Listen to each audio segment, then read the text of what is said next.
नमस्कार, good morning India के इस खास शो में आपका बहुत बहुत स्वागत है। मैं हूं आपके साथ जया कौशिक। बात कर रहे हैं हम कर्नाटक की, जहां बेंगलुरु में हुई कांग्रेस विधायक दल की बैठक में सिद्धारमैया को नेता चुन लिया गया और सिद्धारमैया और डीके शिव कुमार ने राज्यपाल से मिलकर सरकार बनाने का दावा पेश कर दिया है।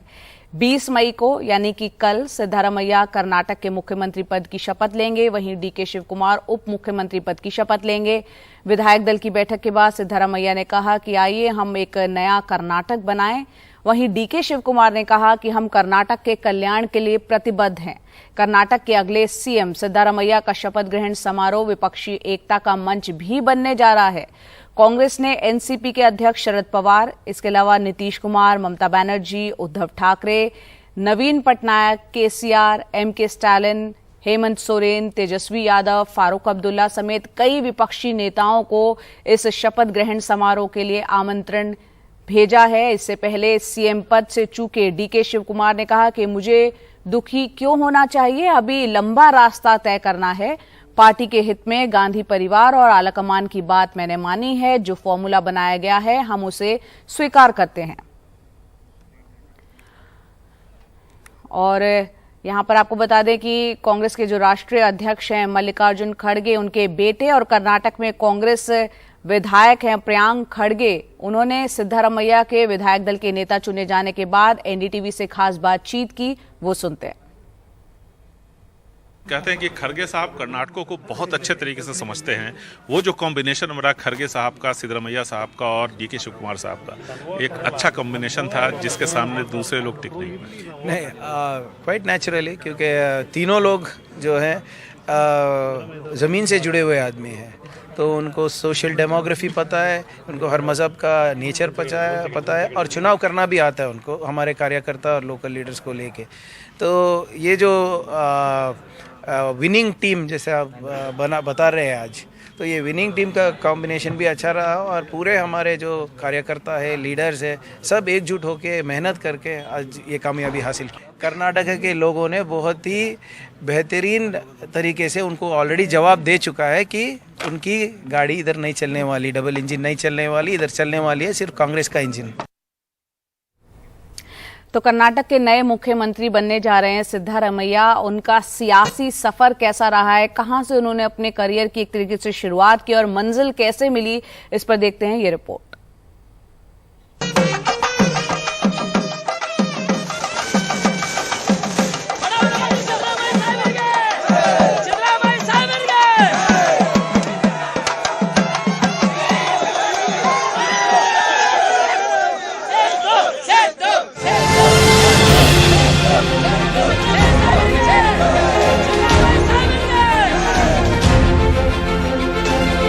कर्नाटका में सिद्धू के नाम से चर्चित 75 साल के कांग्रेस के दिग्गज सिद्धरमैया दूसरी बार कर्नाटका के मुख्यमंत्री के तौर पर शपथ लेने जा रहे हैं। वो इससे पहले 2013 में मुख्यमंत्री बने और 5 साल का अपना कार्यकाल पूरा किया। पिछले 3 दशकों में सिर्फ 2 मुख्यमंत्री ही 5 साल का कार्यकाल पूरा कर पाए, दोनों कांग्रेस के रहे। सिद्धरमैया से पहले कांग्रेस के दौर में मुख्यमंत्री रहे एसएम कृष्णा ने अपना कार्यकाल पूरा किया। ओबीसी के कुर्बा समाज से आने वाले सिद्धरमैया मैसूर विश्वविद्यालय से एलएलबी, लेकिन वकालत से ज्यादा उनकी दिलचस्पी राजनीति में रही। सिद्धरमैया ने 1983 में पहली बार मैसूर की चामुंडेश्वरी विधानसभा सीट से भारतीय लोक दल के टिकट पर चुनाव जीता। कन्नड़ा को राज्य की आधिकारिक भाषा का दर्जा दिलवाने में सिद्धरमैया ने अहम भूमिका निभाई। 1985 में विधानसभा के मध्यवर्ती चुनाव में भी सिद्धरमैया ने जीत हासिल की और राज्य सरकार में पहले पशुपालन और फिर परिवहन मंत्री बनाए गए। 1989 में हुए विधानसभा चुनावों में कांग्रेस के वीरेंद्र पाटिल की लहर में दूसरे गैर कांग्रेसी नेताओं की ही तरह सिद्धरमैया भी हार गए। 1992 में सिद्धरमैया को जनता दल का महासचिव चुना गया। 1994 के विधानसभा चुनावों में एक बार फिर सिद्धरमैया जीते। 1996 में जेएच पटेल सरकार में पहली बार उप मुख्यमंत्री उन्हें बनाया गया। जनता दल में फूट के बाद वो 1999 में जनता दल सेकुलर में शामिल हो गए और उन्हें जेडीएस सेकुलर का प्रदेश अध्यक्ष बनाया गया। लेकिन 1999 में हुए विधानसभा चुनावों में वो हार गए। 2004 में सिद्धरमैया एक बार फिर जीते और जेडीएस कांग्रेस की साझा सरकार में उन्हें दोबारा उप मुख्यमंत्री बनाया गया।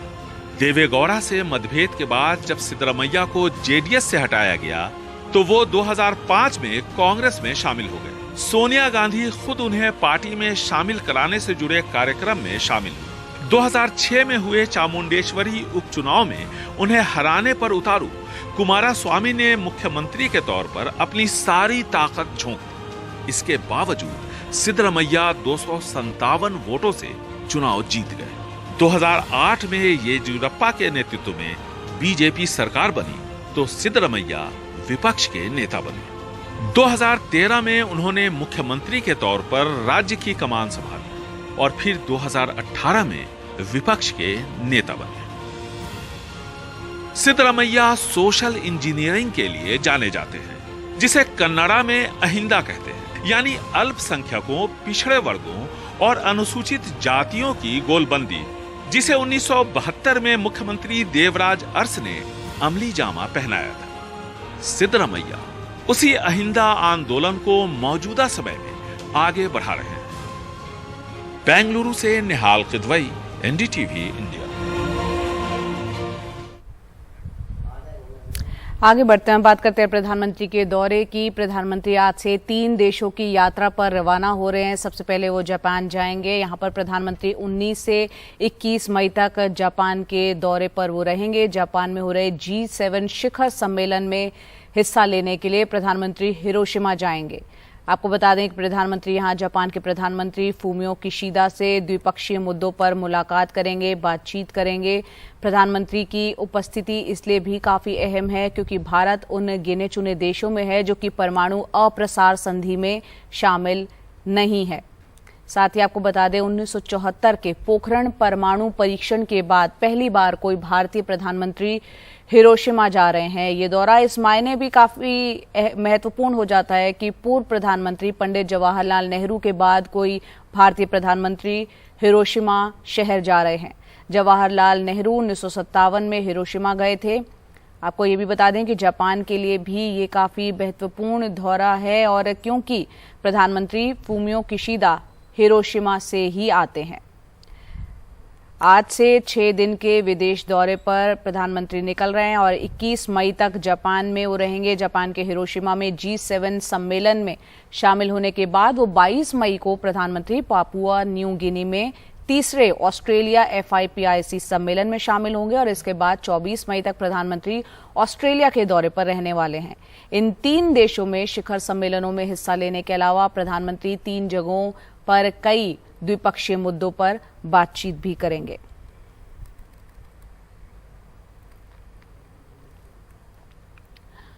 और यहाँ पर आपको बता दें कि जापान निकलने से पहले प्रधानमंत्री ने एक ट्वीट भी किया है। जापान के लिए मैं निकल रहा हूँ जहां मैं G7 के शिखर सम्मेलन में शामिल रहूंगा।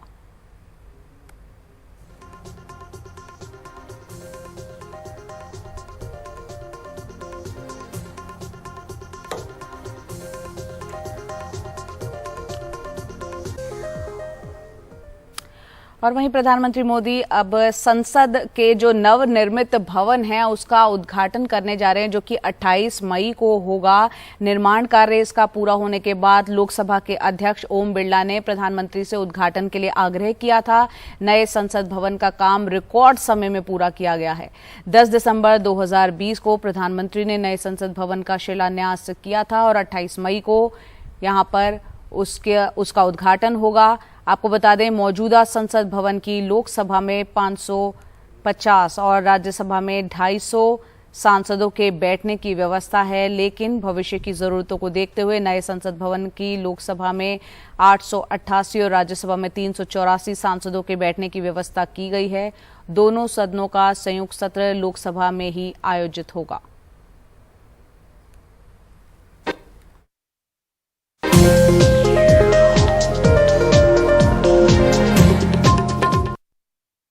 ड्रग्स मामले में शाहरुख खान के बेटे आर्यन खान की जो गिरफ्तारी हुई थी, उस केस में एक बड़ा खुलासा हुआ है। एनडीटीवी के पास एनसीबी की विजिलेंस रिपोर्ट की कॉपी है।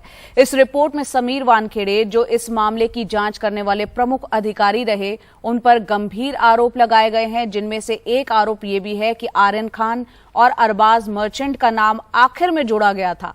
वहीं कुछ संदिग्ध ऐसे भी थे जिनके नाम हटा दिए गए थे। इनमें से एक संदिग्ध के पास रोलिंग पेपर भी मिला था, जो कि ड्रग्स के सेवन में इस्तेमाल होता है। बावजूद उसके उसे क्लीन चिट दी गई थी। तो एनडीटीवी के पास एनसीबी की जो विजिलेंस रिपोर्ट है, उसमें इस बात का खुलासा हुआ है कि किस तरह से आखिरी वक्त पर शाहरुख खान के जो बेटे हैं आर्यन खान और साथ ही अरबाज मर्चेंट का नाम उसमें आरोपी के तौर पर यहां पर शामिल कर दिया गया था, और उसके बाद कुछ जो संदिग्ध थे उनके नामों को किस तरह से हटा दिया गया था। सवालों के घेरे में यहां पर उस विजिलेंस रिपोर्ट में जो उस वक्त के प्रमुख अधिकारी, जांच के प्रमुख अधिकारी रहे समीर वानखेड़े, उन पर ये गंभीर आरोप इसमें निकल कर आए हैं इस विजिलेंस रिपोर्ट में। तो ये पूरा मामला ड्रग्स से जुड़ा हुआ था। उस दौर में काफी चर्चा भी रही थी जब शाहरुख खान के बेटे को इस मामले में उस वक्त पकड़ा गया था, जेल में भी रखा गया था। बाद में कोई आरोप सिद्ध न होने के बाद वो बाहर आए थे जेल से, और इसके बाद अब जो एनसीबी की जो रिपोर्ट है, विजिलेंस रिपोर्ट, इसमें इस बात का खुलासा हुआ है समीर वानखेड़े पर कई गंभीर आरोप लग रहे हैं। और ज्यादा जानकारी के लिए हमारे सहयोगी सोहित मिश्रा फोन लाइन पर जुड़ रहे हैं। सोहित, एनसीबी की विजिलेंस रिपोर्ट में एनसीबी के ही अफसर रह चुके समीर वानखेड़े पर कई गंभीर आरोप लग रहे हैं। इस रिपोर्ट में क्या क्या खुलासा हो रहा है, बताएं हमारे दर्शकों को। बिल्कुल जया, देखिए एक मसलन के तौर पर जैसे कि उन्होंने एक जगह पर बताया है कि यूनाइटेड किंगडम यानी यूके में वो 19 दिन रहे थे और इसका खर्च उन्होंने केवल 1 लाख रुपया बताया है। ये इस एक अगर एग्जाम्पल को देखें तो इससे समझ में आता है कि किस तरह से उन्होंने सही जानकारी एनसीबी के अधिकारियों को अपने सारे खर्चे को लेकर नहीं दी।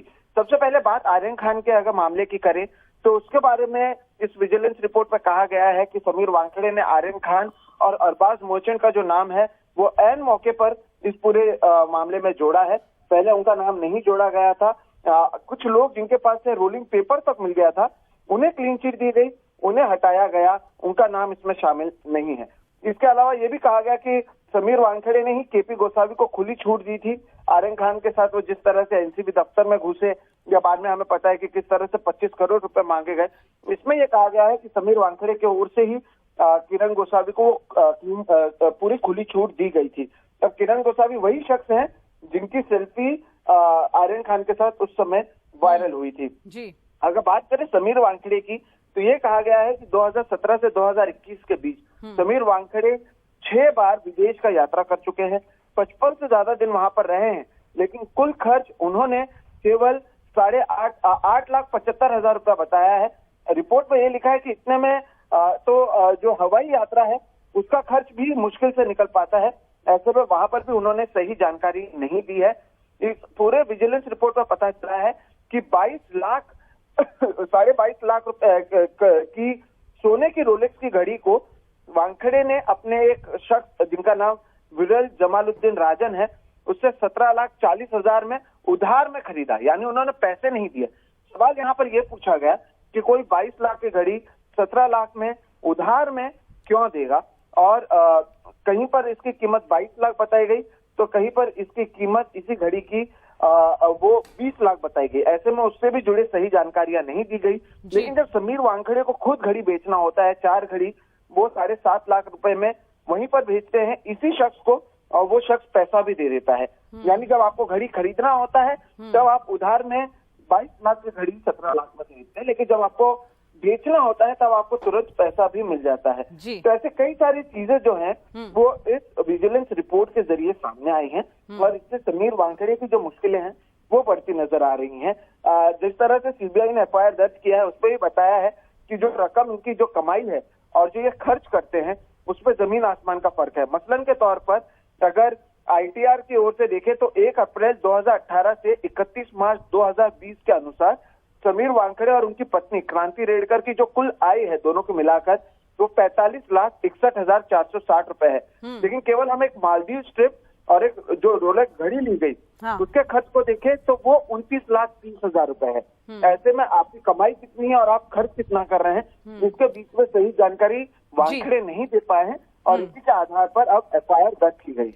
बिल्कुल, अब ये FIR दर्ज की गई है। जो खर्च बताया गया है और जो जितनी कमाई है उसमें भारी अंतर है और कई तरह की गड़बड़ियां यहाँ निकलकर इस विजिलेंस रिपोर्ट में सामने आई है। बहुत बहुत शुक्रिया सोहित इस पूरी जानकारी के लिए। पर DTC बसों में महिलाओं के लिए मुफ्त यात्रा की सुविधा है, बावजूद इसके ऐसा देखने में आया है कि महिला यात्री को देखकर कई बार ड्राइवर बस स्टॉप पर नहीं रोकते और आगे बढ़ जाते हैं। इस पर दिल्ली सरकार काफी सख्त हुई है। दिल्ली सरकार ने एक बस ड्राइवर और कंडक्टर को सस्पेंड कर दिया क्योंकि उनके मुताबिक उन्होंने बस स्टैंड पर महिला यात्रियों के आग्रह के बावजूद इसलिए बस नहीं रोकी क्योंकि महिलाएं मुफ्त यात्रा करती हैं। आइए देखते हैं हमारे सहयोगी शरद शर्मा की ये रिपोर्ट।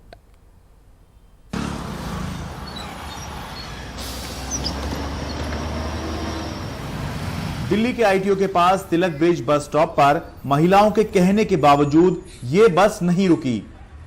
महिलाएं बस के पीछे भागती रह गई, लेकिन ड्राइवर बस भगा ले गया। ये वीडियो खुद दिल्ली के मुख्यमंत्री अरविंद केजरीवाल ने ट्वीट किया और कहा कि ऐसी शिकायतें आ रही हैं कि कुछ ड्राइवर महिलाओं को देखकर बस नहीं रोकते क्योंकि महिलाओं का सफर फ्री है। इसे बिल्कुल बर्दाश्त नहीं किया जाएगा। इस बस ड्राइवर के खिलाफ सख्त एक्शन लिया जा रहा है।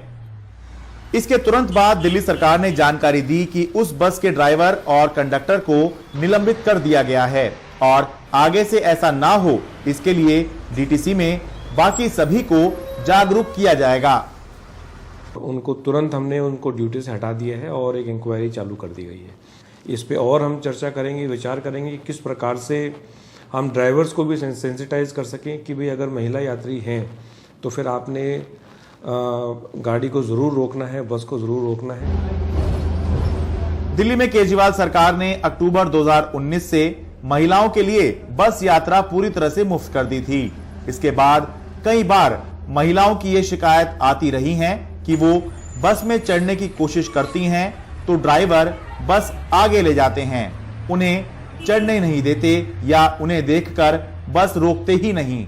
यूं स्टैंड पे मतलब बस रोकते नहीं है। जो 623 वाले हैं ना, पीली वाली बस होती हैं, ये रोकते नहीं है, बस चले जाते हैं। दोनों फ्री में लेडीज चढ़ रही हैं। अच्छा।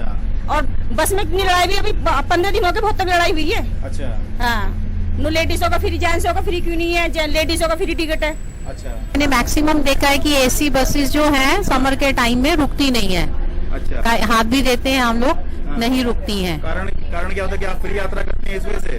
अब ये इसके पीछे कारण क्या है मैं नहीं जानती हूँ प्रॉपरली, बट काफी बार नहीं रुकती हैं और आगे पीछे जैसे नॉन AC आ रही हैं तो वो रुक जाती हैं और ये निकल जाती हैं। अब तो सही चल रही है काम, बस कभी कभार शुरू में कराया ये काम। अच्छा, क्या हुआ था शुरू में? शुरू में बस से कम रोकते थे। अच्छा। जहाँ पे लेडीज देखते थे वहाँ पे रोकते नहीं थे। अच्छा। लेकिन अब काफी टाइम से सही चल रहा है। ठीक चल रहा है। हाँ जी।